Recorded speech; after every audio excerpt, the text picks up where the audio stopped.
અરાવલી જિલ્લાના મેઘરજ તાલુકાના સણગાલ ગામમાં માજુમ નદી ઉપર એક ચેકડેમ વર્ષ 2024માં બનાવવામાં આવેલ છે। આ ચેકડેમ ચોમાસા દરમિયાન ધોવાઈ ગયેલ છે। જે તે સમયે બનાવનાર કોન્ટ્રાક્ટર તેમજ એન્જિનિયરિંગના સંપર્ક કરી આ બાબતે જાણ પણ કરેલ છે। જે બાદ એન્જિનિયર તથા કોન્ટ્રાક્ટર આવેલ તથા ચેકડેમ ધોવાઈ ગયેલ હોય તે જોયેલ, પરંતુ આજની સુધી તેનું રિપેરિંગ કે પૂરણ કામ કરેલ નથી। મળતી માહિતી મુજબ આ કામનું બિલ પણ ચૂકવાઈ ગયેલ છે અને તેની જાણ સિંચાઈ વિભાગ અને તાલુકામાં તથા જિલ્લાના સિંચાઈ વિભાગમાં પણ કરવામાં આવેલ, પરંતુ આ બાબતની તપાસ કે આ કામ કરી આજ દિન સુધી તેનું પૂરણ કરવામાં આવેલ નથી। આની નજીક ખેતરો પણ આવેલ છે। 2-3 વર્ષ થવા આવ્યા છતાં તંત્રની આ ઘોર બેદરકારીથી ખેતરના માલિકોને રાતા પાણી રોવાનો વારો આવ્યો છે, કેમ કે ખેતરો ધોવાઈ નુકસાન થઈ રહેલ છે।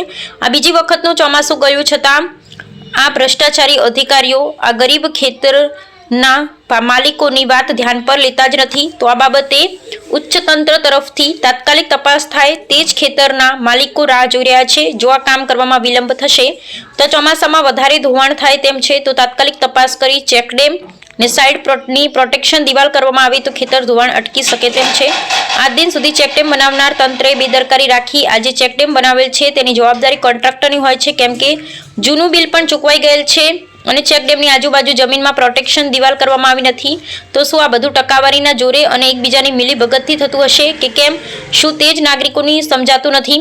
વારંવારની રજૂઆત છતાં સ્થાનિક તંત્ર ઉપર કોઈ ધ્યાન આપતું જ નથી। આ બાબતે ઉપરી તંત્રના અધિકારીઓ પદાધિકારીઓ તાત્કાલિક આ સ્થળ તપાસ કરી ખેડૂતોના પ્રશ્નનો સુખદ અંત લાવે અને કસૂરવારો સામે પગલાં લેવાય તેવી જાગૃત નાગરિકોની માંગ છે।